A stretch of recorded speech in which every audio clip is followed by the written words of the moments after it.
Pošti Slovenije smo se odločili za oblak zaradi vsesplošne gospodarske krize, ki posredno in neposredno zadeva tudi našo organizacijo.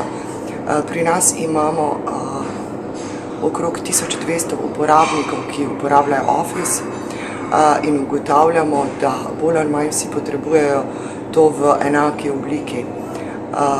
Razmišljali smo o tem, kako to ponuditi tudi trgu, ker rešitev, ki jo razvijamo zase, jo običajno pripravljamo tako, da jo čim lažje upravljamo zaradi velikega števila uporabnikov in smo presodili, da je to primerno tudi za trg.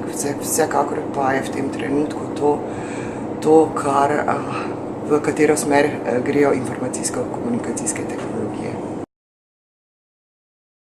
Pravzaprav smo bili v Sloveniji eni prvih, ki smo začeli uporabljati Microsoftove tehnologije. Bili smo nedvomno prvi v bančništvu in to je verjetno delno posledica tudi zgodovine.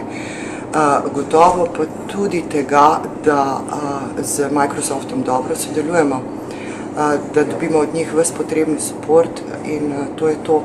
Hkrati pa prehod na druge tehnologije ni trivialen v smislu izobraževanja IT strokovnjakov in pa v smislu tudi izobraževanja uporabnikov.